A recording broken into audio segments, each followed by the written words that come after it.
Yeah, okay, here we go. Good evening. Welcome to the Honest Investigators Talk Shop Show. I'm your host, Doug Bundy, president of the Larson Research Center, where we are unveiling the universe of motion. Today is Saturday, February 20th, 2016. And what better thing to do than spend Saturday evening talking theoretical physics. In parts 1 through 5 of this series so far, we've presented a general overview of the work and purpose of the LRC and the major acronyms employed throughout these lectures. So dang it. So when excuse me, I just forgot to change the focus on that. I do that and then it messes everything up. But you can go back to those previous lectures and find that kind of information. They're all available on our YouTube channel as well as on our website, which is both entitled LRC Physics. So this is presentation or lecture 3. And part 6 of that, it's all of these are entitled Scalar Mathematics for Scalar Motion. And for Scalar Mathematics for Scalar Motion and Scalar Motion for Scalar Physics.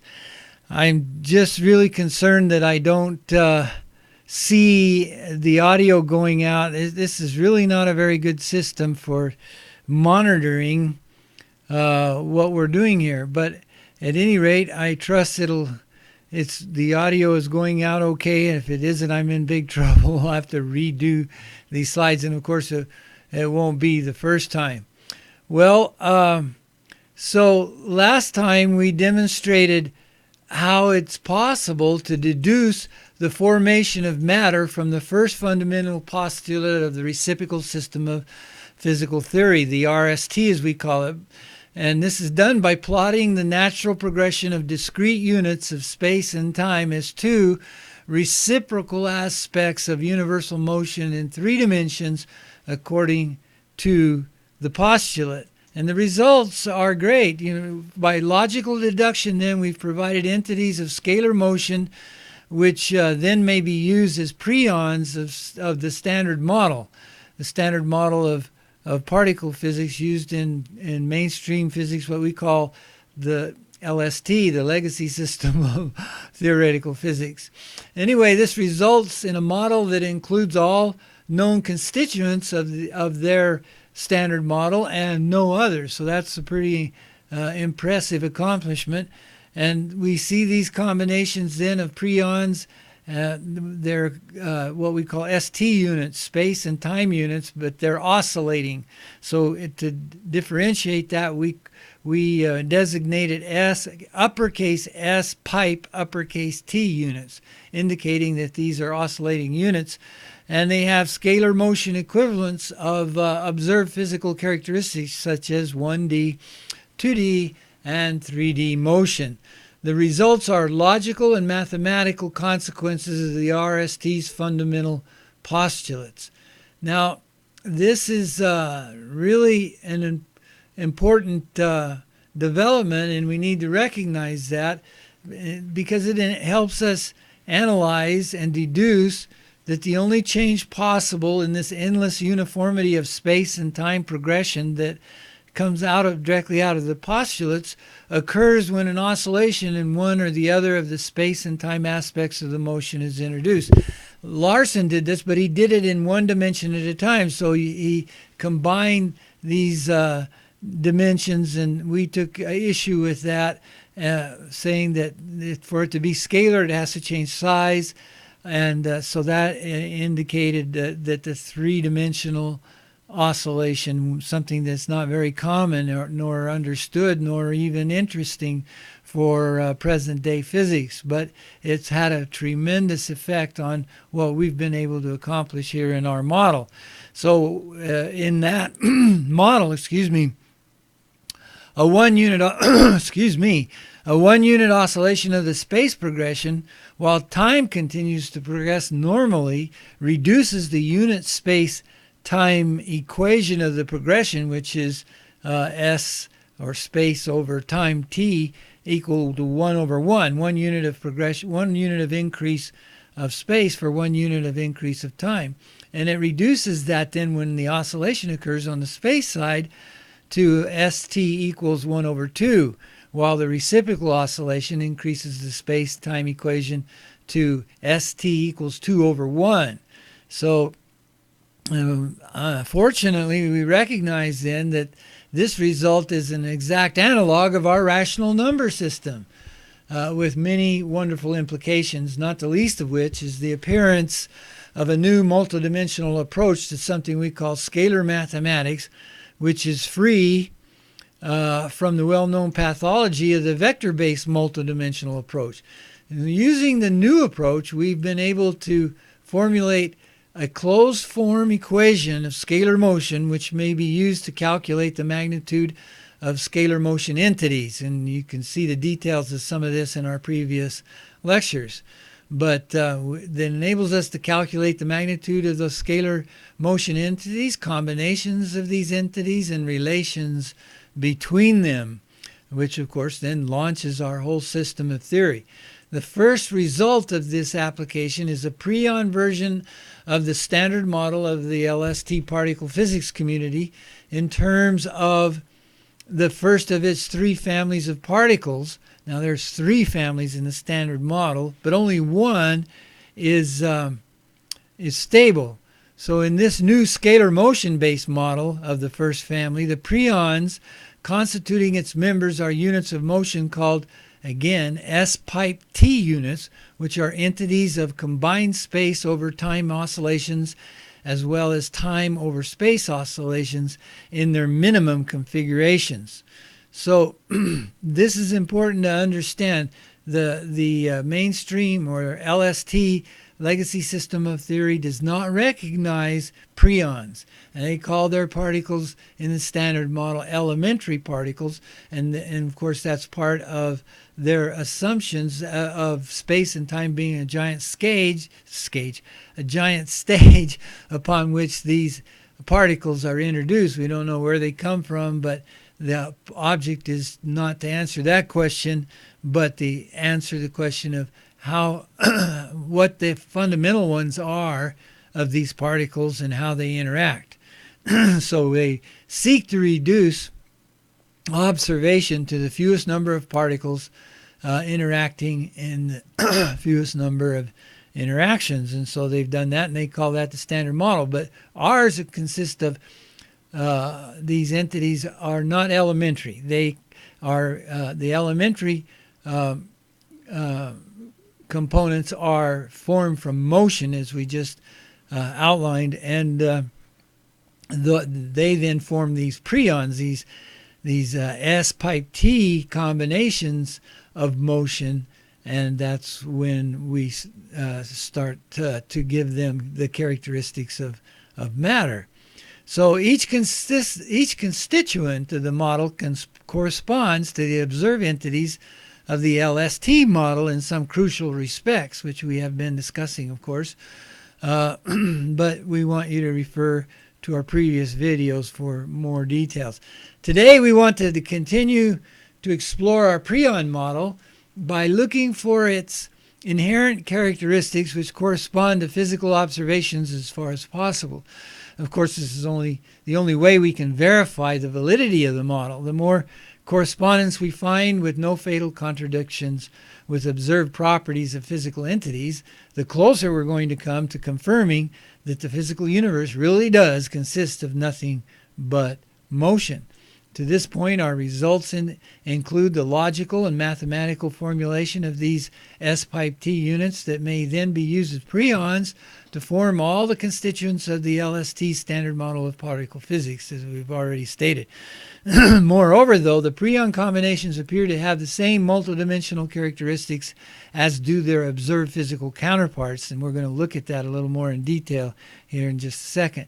These follow, though it's important to note, from consideration of the geometrical, the mathematical, and the physical magnitudes that stem from the consequences of the postulates, the consequences of the theoretical development as it proceeds step by step comes down from those fundamental postulates. That's important to understand. All right, then. So as we look at this, we can look at the geometrical magnitudes. We have in 1D, the 1D case here, the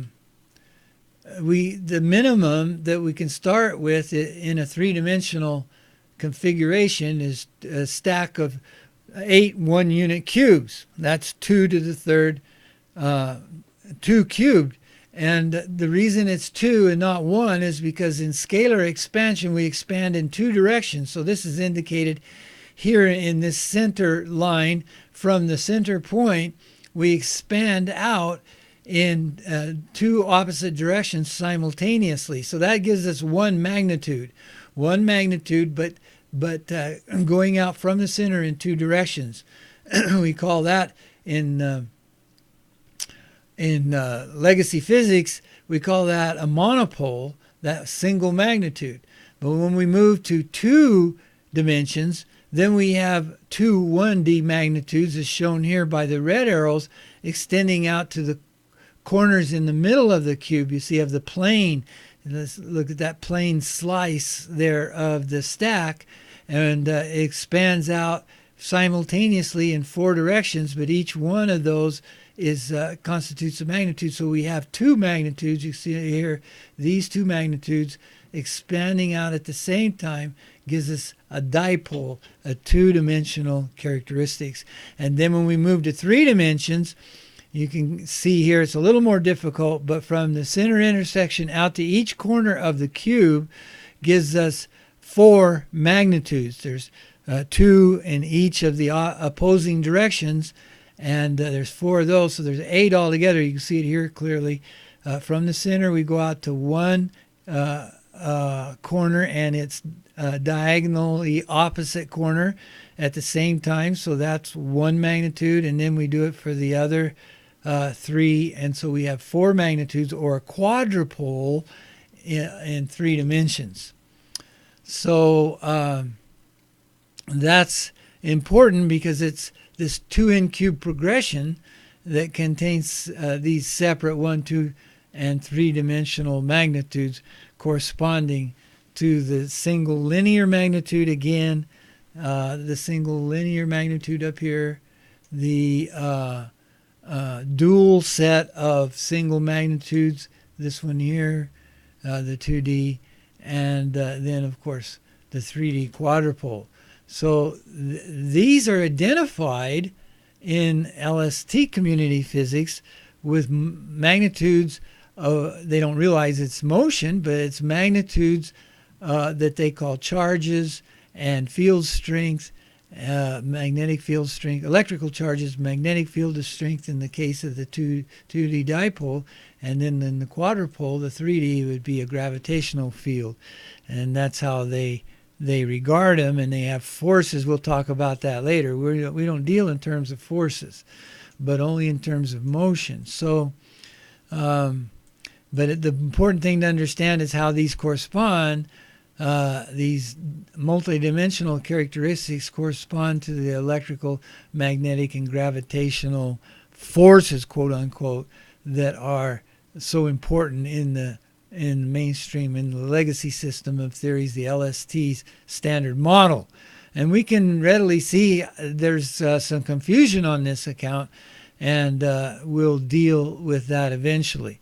Specifically, I mean, the confusion in terms of forces, what forces are. You have to understand that our present-day physics has grown up, right, as idea upon idea has been uncovered, and they discovered how to describe forces and energy and so on.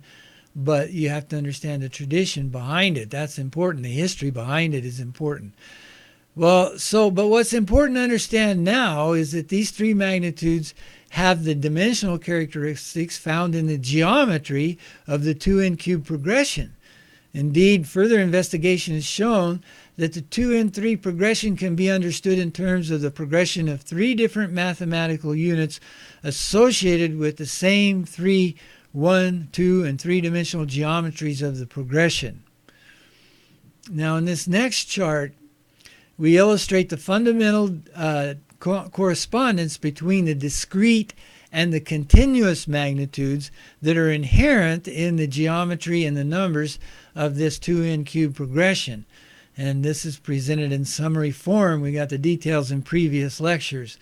But the elementary combination of space and time oscillations is shown here as a horizontal line with 3 color-coded circles on it, where the red circle on the left end indicates the space oscillation and the blue circle on the right end indicates the reciprocal or time oscillation. Then the green circle in the middle changes color depending on which is indicated, which side is indicated as, let's see, I see. Okay, indicated as a greater magnitude. So if the magnitude is equal, as we'll see in a minute, then it can be unequal. But if it's equal, then it's green in the middle, and so we have this equation here, and we've discussed that before. But it's indicating then that you've got this oscillation here, shown as a cube, and there's actually a 3-dimensional ball that fits inside that with the square root of 1 as its radius. And so it's at the same time defining this as the actual oscillation is a ball. We can define actually 3 balls that correspond to each of the 3 dimensions inside there. So as we describe the oscillation in terms of mathematics, which are like in terms of squares and planes, we know that we have a corresponding continuous magnitude on either side. This would be the space oscillation side, and this would be the time oscillation side here. We call this side and generally color it blue, the time unit displacement ratio. And over here, this is on the space oscillation side would be the space unit displacement ratio. So we just use S pipe T to indicate the balance between those two. One's a space oscillation, the other is a time oscillation. And the total motion involved in that when they're balanced like this is 4 pipe 4. And you can see that by adding the numerators. See, 1 plus 1 plus 2 is 4. That would be this 4. And then 2 plus 1 again is 4. So we have this Suter-Tutor total motion, if you will, of 4 pipe 4 in this fundamental unit. And then at the same time, the 3-dimensional parts of it. All right, so aspects of it. So then we also have the unequal possibilities. We can be unequal, like we explained with the teeter-totter in the previous videos. You can be unequal either to the space side or to the time side. One is greater on the low side, that's the space side of the unit progression, while the other is greater on the high side of the unit progression, which is the color blue here on the right. So in this case here, we have a red color in the center indicating that we have greater magnitude on the red side, the left side, than we do on the right side. And in the equation you can see that we've got 2 oscillations where n is changed to 2. Now 2 times n, if n is 1, then 2 times 1 is 1 times 2, 2 times 1 is 2 times 2 is 4, and then that cubed would give us 64 units altogether, you see. So there's 4 in that dimension. If you go from the center, it's 4 to the left and right, 4 up and down, and 4 in and out. So it changes that unit, and the unit is the square root of 1. then it's our normal counting system, but it can change to the square root of 2 or the square root of 3. But the point is that then when we have two of these on this side, it's not 8 plus 8 is 16, but it changes the n, and we've got actually 64 on this side to 8 over here on this side. Now this was 1 over 2 when this circle was green in the middle, and this was 1 over 1.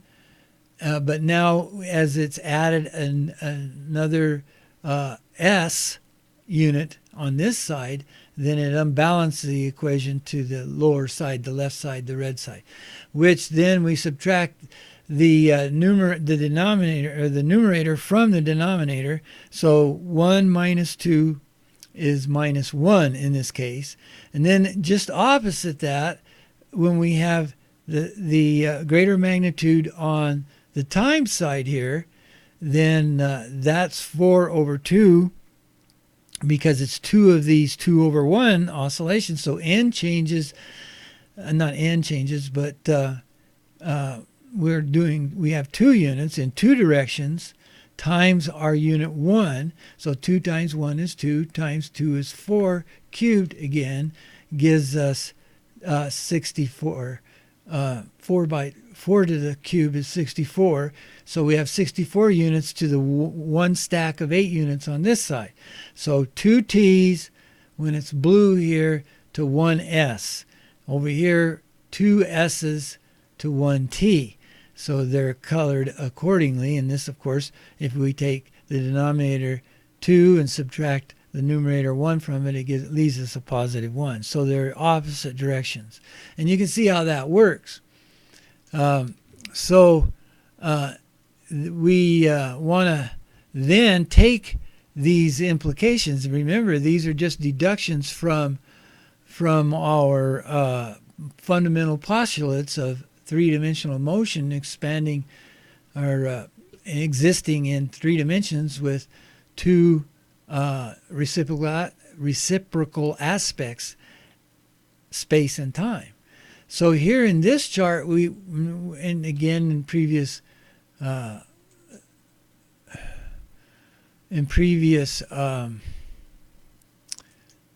sorry, I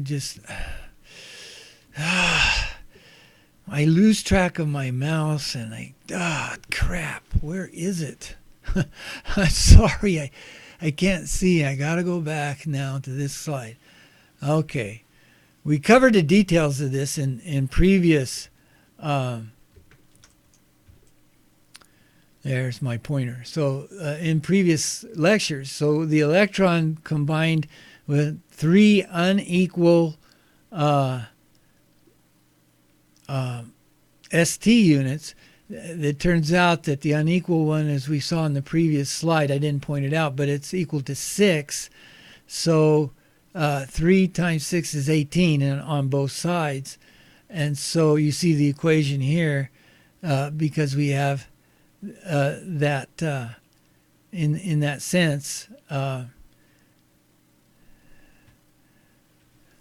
Actually, as usual, this is a mistake here, but over here it's not. We have the total. Oh, I see. No. Yeah, okay. I forgot my own convention. I was just really confused by this. But rather than writing and changing these unit numbers from square root of 1 to square root of 2 and square root of 3, we've decided just to use colors. The black would be for the square root of 1. That way we don't have to explicitly put it in there. And if it's a red font, then we have the square root of 2.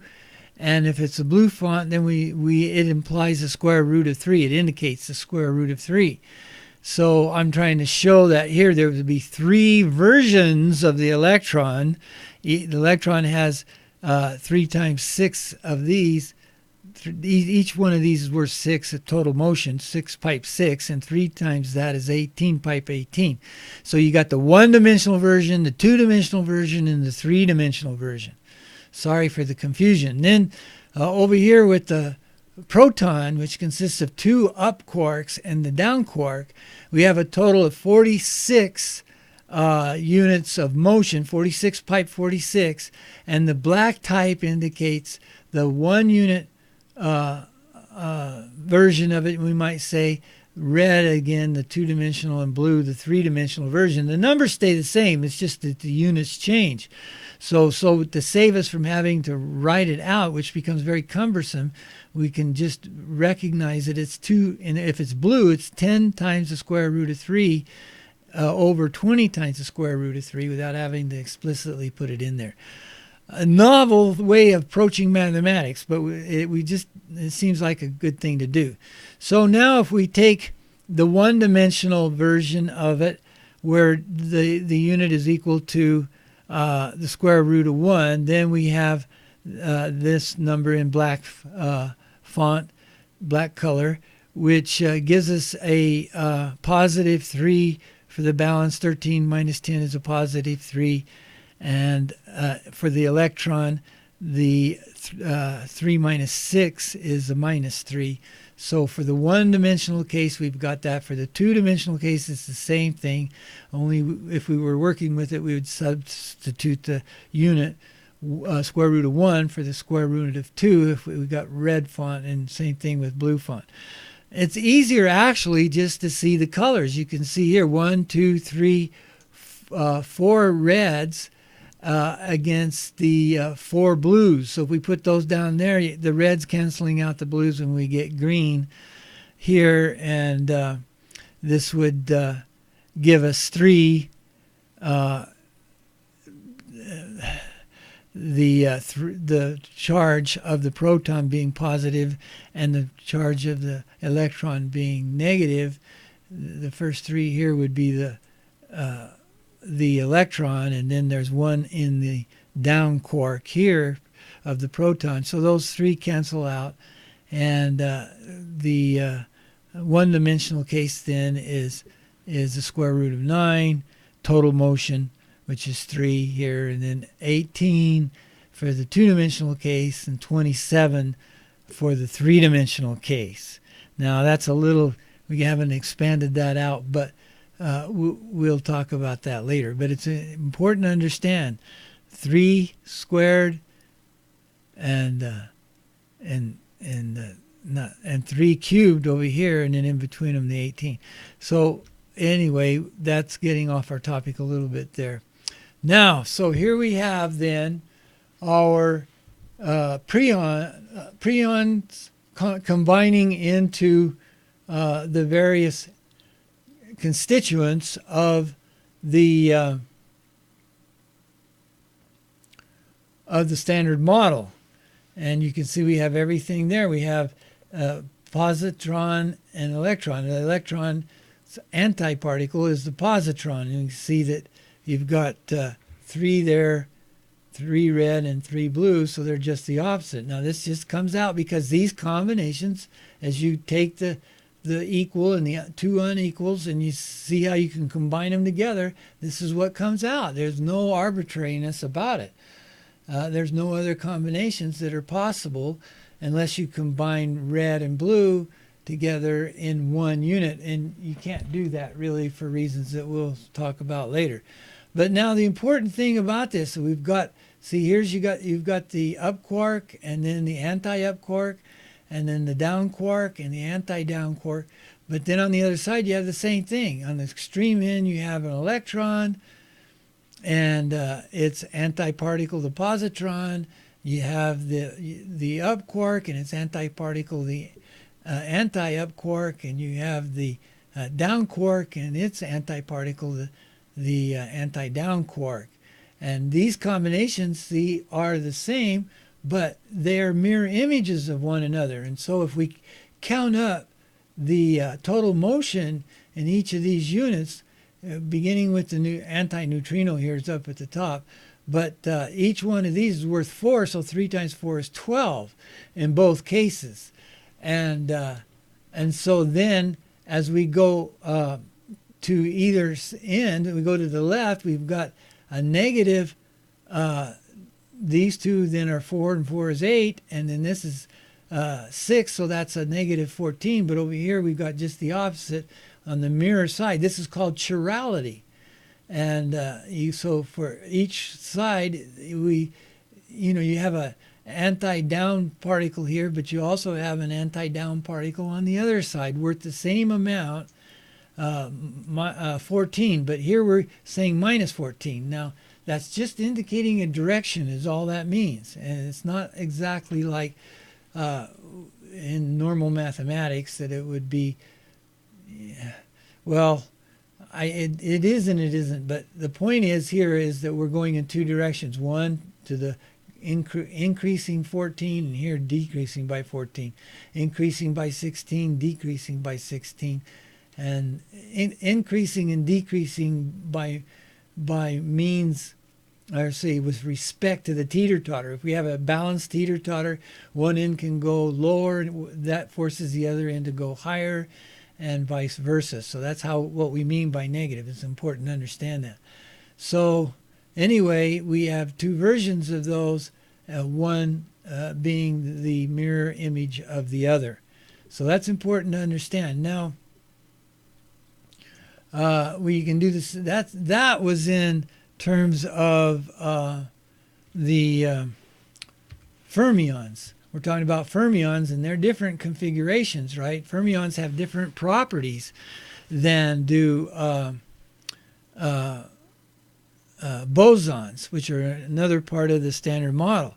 So when we look at the bosons, you see they're configured differently, and they can be combined easily, whereas the fermions are not easily combined because they've got sharp corners. See, but the bosons don't. They're like a parallel stack of wood. You can stack them all day long. But we still have this same idea of 12, because there's 4 units of motion in each one. And so if we combine 3 of them, we're going to have 12. And then if we change one of them to the low side, then that's going to give us 14, because these two green would make 8, and then 6 more would make 14. And here we have 12 and the 2 6s and 1 4. That's going to give us 16. And then here we have the full 18. 6, 6, and 6 is 18. So the same thing on the other side. Now, what we've done here is to indicate, though, that we can think of these in terms of their position, so that this being in the center, we can go out one place to the left, which we could designate as -1, and then this is one place to the right we can designate as +1, -2, +2, -3, +3. And that's important to see and understand. Now down here is the mirror image. You can see it clearer here in the bosons than you could in the fermions, but we have the mirror image, so that now we have the low side on the right and the high side on the left. So we've got minuses, -1, -2, -3 going to the right, while +1, +2, and +3 go to the left. And that's a result of our system that we've talked about in previous slides, or previous lectures. So you can go back and see that. But now, we hadn't pointed it out too much before, this characteristic of chirality, a left and right, but it becomes important in a process known as beta decay. And that there's two kinds of beta decay. There's beta minus decay and there's beta plus decay. And we can understand that in terms of the chirality, as we'll see here in a minute.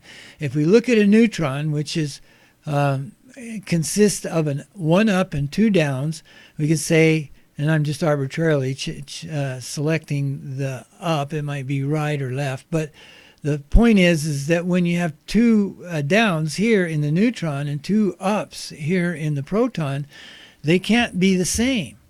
One needs to be the left and one needs to be the right. So that's what we have indicated here, left and right down quark, if you will. And then, like I said, this would be the left up quark. I think that's rather arbitrary because it doesn't matter. But so this being left then would be a -16. This being left down would be a -14. And then the right down would be the +14.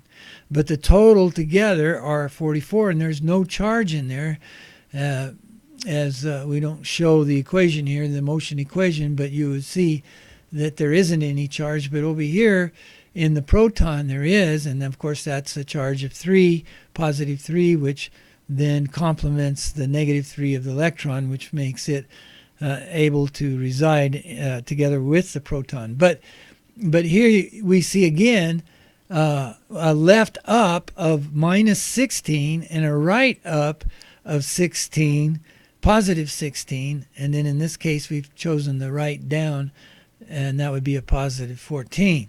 So this is important in this beta decay.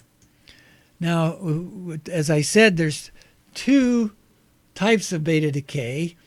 One is the beta minus decay, where there's a down quark changes its magnitude to an up quark, and that changes then the neutron to a positron, because a neutron to the proton, because now we would have, instead of 2 down quarks and 1 up quark, if one of the down quarks changes, then you get the up quark, and you have 2 up quarks and instead of 2 down quarks. So that's the process by which a neutron changes through radiation to a proton.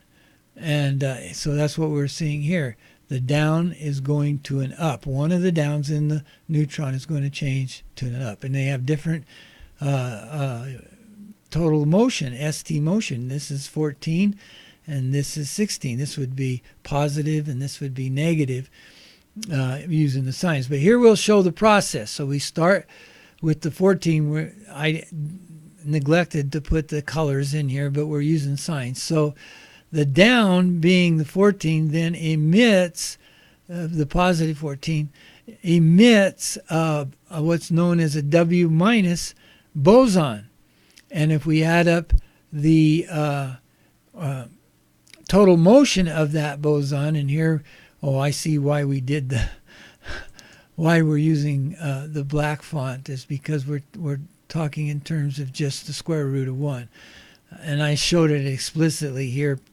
Didn't need to, but it's a reminder. But anyway, so emitting then this WZ boson with a total motion of 30 units on each side, 30 pipe 30, then that after that happens, that quickly decays. This is by observation in the lab, into both an electron and an anti-neutrino, and the electron having 18 pipe 18 total units of motion, and the neutrino having the total motion of 12 pipe 12. 4 times 3 gives you 12, and 12 and 18 are equal to 30. So we can see that, but the question is, how do we get 30 out of 14 pipe 14? Well, the answer is that it's through this chirality. The up proton, the up quark that results from this process here of beta minus decay is this up quark here with 16 pipe 16. This probably should be black. I don't know why I changed that to red, but I think because we're confusing here what the colors indicate. But anyway, we'll just bypass that for a minute. But it's this is indicating that it is a lower up quark on the low side. All right, so then if we look at the opposite, where an up quark changes into a down quark, then here's the up quark, and we're going from the low side, 16 pipe 16, to the high side, 14 pipe 14, and so the up quark actually has to absorb, or I guess not, it would emit it because we're on that side, but emitting now this opposite directed motion of 30 pipe 30 pipe 30, indicated here as the W plus boson, and then that decays into the positron and the neutrino, and they are 12 and 18, which add up to 30. So then that leaves us with a high side down quark of 14 pipe 14. So the result of the process again is a down quark and an electron, positron, and a neutrino. Just the opposite of the previous beta minus decay, where we were left with an up quark, an electron, and an antineutrino. So anyway, that's pretty amazing, right?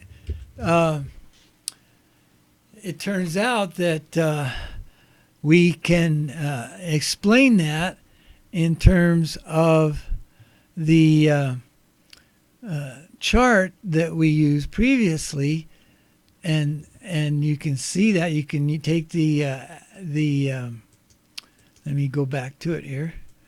You can take the chiralities, and I'm not going to take time to describe them. You can work them for yourself, but you can look and see that if you have a minus 16 up quark, then minus 16, and you add 30 to that, you're going to come up with 14, because 14 and 16 are 30. So the distance between, if you will, the distance between minus 16 in the up quark and low side and the down quark is 30 units. And so that's why the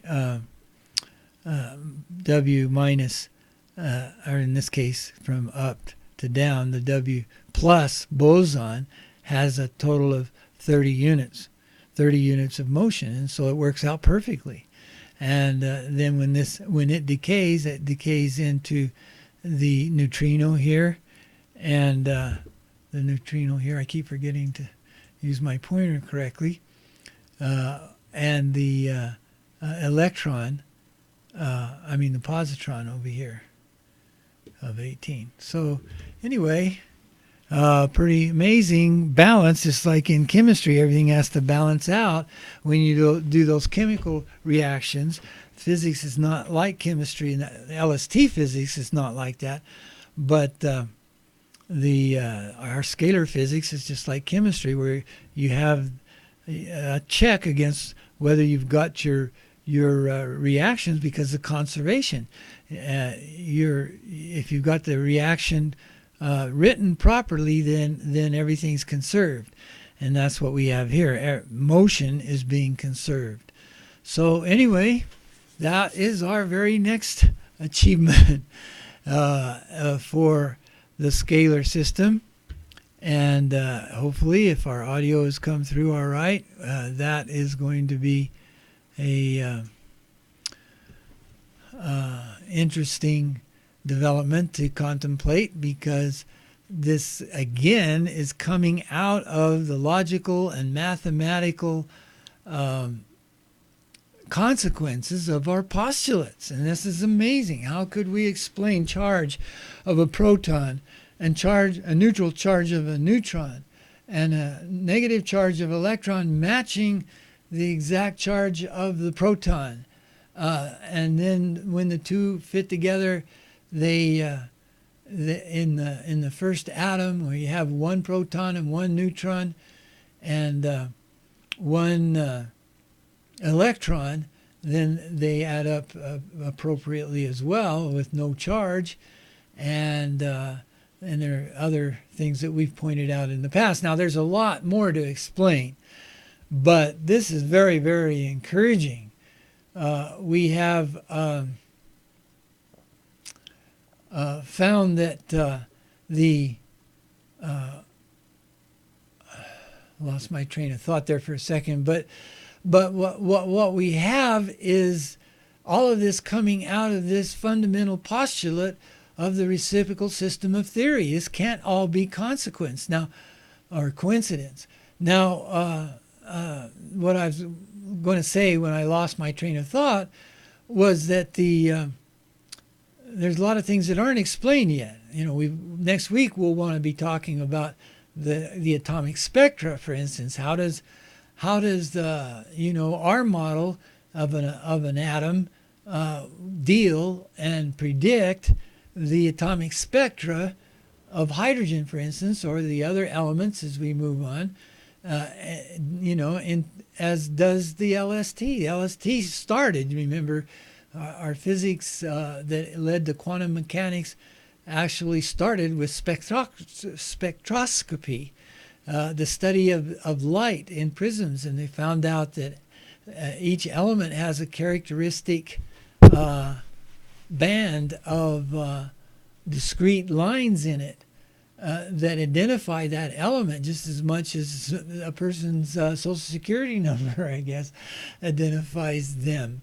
But the point is that, for instance, a proton can't decay into a neutron unless it's part of an atom. They have researched this, and they have never found any indication that a free proton will decay into a free neutron. Yet, on the other hand, a free neutron will decay in about 13 minutes into a free proton.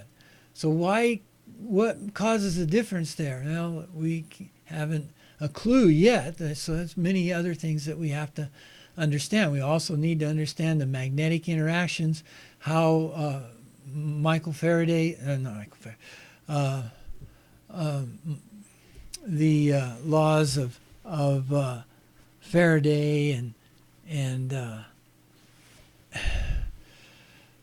oh boy, my mind just skips from time to time. What are we? Maxwell, James Clerk Maxwell's equations, which he took from Gauss and he took from Faraday, but showed how those all interact. And so we'll want to get into seeing how that works in our model, and as well as these other things, why the proton doesn't decay and why the neutron does, and why the proton will decay if it's part of a molecular structure with other atoms, and also, of course, most importantly and fundamentally, why each element has the spectra that it has. That's been called in the past the great lacuna of the reciprocal system of theory in its development, because Larson couldn't quite make it work, and it was taking up too much of his time, so he put it aside to go on to other things. And I'm glad he did, because he covered so much ground, and made things, paved the way, pioneered the way, if you will, for the rest of us to come along with the kind of development that we've seen here. And so in our next lecture, we're going to try to cover that spectrum. And if we can do as well as we've done here with the beta decay, the beta minus and the beta plus decay, and showing how marvelously that works, then we will have accomplished a great deal. In fact, we need to trumpet it. I don't know where we do that, because the mainstream, the legacy system of theory ignores us, and the others who are devotees of Larson have their own way of looking at things and trying to solve his problem, and so we're sort of divided that way. But it will be a magnificent achievement. We could call the development of the standard model, Preon-based standard model, as achievement number one, and then we could call the fact that the proton and neutron, the quarks that make those up, are perfectly suited for that. I mean, there's no arbitrariness. You just put them together, and they come out right with the right charges and everything, and the electron fits into that charge. So we could call that achievement number 2 and 3, and then this beta decay could be achievement number 4, and the atomic spectra, if we can successfully show how that works in our model and predict the actual spectra of the elements by the same means as we've done these other things, and that would be the next achievement, which is 5. And so then we need, the big one is to show the difference in the mass of the proton and the mass of the electron, which is 1,820 times. The proton is about 1,820 times heavier than the electron, and that's not going to be easy.